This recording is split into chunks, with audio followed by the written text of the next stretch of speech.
National Weather Service in Chicago has issued a tornado warning for southwestern Winnebago County in north-central Illinois until 6:45 p.m. At 6:25 p.m., a severe thunderstorm capable of producing a tornado was located over Pecatonica, or 13 miles east of Freeport.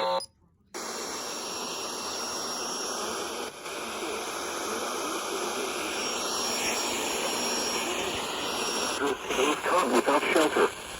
Mobile homes will be damaged or destroyed. Mobile homes will be damaged or destroyed. Damage to roofs, windows, and vehicles will occur. Alright guys, obviously things have escalated.